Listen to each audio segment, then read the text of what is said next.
ایک سوال یہ ہے کہ کیا نابینا یا بہرا یا گونگا اسلامی بھائی اپنی مجبوری بتا کر، اپنی محتاجی کا بتا کر لوگوں سے ہمدردی حاصل کر سکتا ہے یا ان سے پیسے لے سکتا ہے؟ اب اس میں اگر یہ سچا ہے تو نابینا ہو یا بینا ہو، واقعی وہ حقدار ہے تو وہ تو سوال کر سکتا ہے. لیکن کوئی اس لیے کہ میں ہوں نابینا یا میں پاؤں سے معذور ہوں یا ہاتھوں سے معذور ہوں یا بولنے سے معذور ہوں یا سننے سے معذور ہوں، اس لیے کوئی سوال کرے صرف اس لیے، تو یہ جائز نہیں ہے. یہ معذور اس کو نہیں بولتے. یہاں جو معذور ہے نا، یہ ہاتھ پاؤں سے معذور، آنکھوں سے معذور، یہ مراد نہیں ہے. شرعاً معذور جس کے پاس ایک دن کا بھی کھانے کا نہیں ہے اور پہننے کا نہیں ہے، جس کے پاس، تو وہ سوال کر سکتا ہے. اب اس میں بھی اگر کھانے کا ہے اور پہننے کا نہیں تو پہننے کے لیے سوال کر سکتا ہے.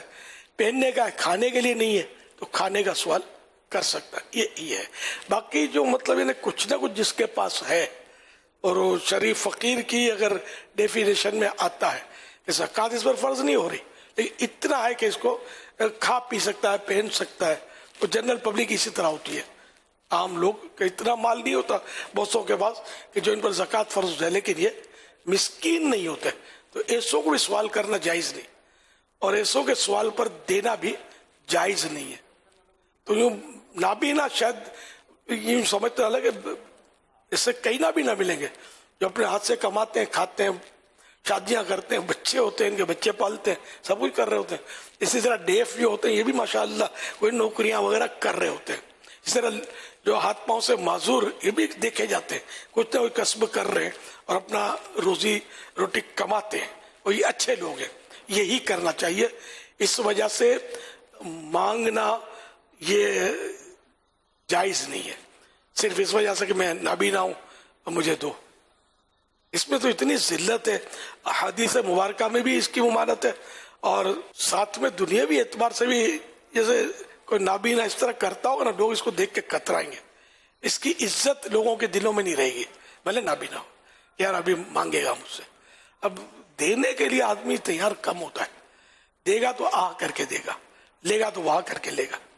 تو اب یہ کوئی بھی نابینا ہو یا معذور ہو، واقعی ہو، تب بھی یعنی کہ حقدار بھی ہو تب بھی مانگے گا تو اس میں عزت بڑھتی نہیں ہے. وہ لوگ اس کو پسند کرتے نہیں ہیں. وہ دیں گے تو بھی بعض اوقات یہ بس سب جان چھڑا دیں گے، یا ایسے کہ مطلب زیادہ انٹرسٹڈ نہیں ہوتے. اپنی اپنی کوالٹی ہوتی ہے، بعض ہوتے بھی ہے لیکن زیادہ تر لوگ پسند نہیں کرتے. تو اس لیے وہ مانگنا نہیں چاہیے. کہ جو حقدار نہیں ہے سوال کا، مانگنے کا، تو وہ مانگتا ہے. تو بخاری و مسلم حضرت عبداللہ بن عمر رضی اللہ عنہما سے راوی، رسول اللہ صلی اللہ علیہ وسلم فرماتے ہیں آدمی سوال کرتا رہے گا یہاں تک کہ قیامت کے دن اس حال میں آئے گا کہ اس کے چہرے پر گوشت کا ٹکڑا نہ ہوگا. اس حدیث کے بعد جنہوں نے بہار شریعت لکھی ہے انہوں نے لکھا یعنی نہایت بے آبرو ہو کر، نہ گوشت کا ٹکڑا نہ ہوگا، نہ ذلیل خوار ہو کر، بے آبرو ہو کر، بے عزت ہو کر وہ قیامت کے دن آئے گا. ایک اور حدیث پاک رسول اللہ صلی اللہ علیہ وسلم فرماتے ہیں سوال ایک قسم کی خراش ہے کہ آدمی سوال کر کے اپنے منہ کو نوچتا ہے. جو چاہے اپنے منہ پر اس خراش کو باقی رکھے، جو چاہے چھوڑ دے. تو اس سے بچنا ہے، چاہے نابینا ہو کوئی بھی ہو.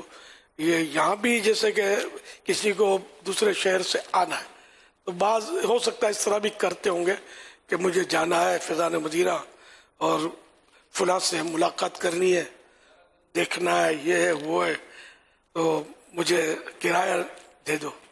یہ بھی جائز نہیں ہے، حرام.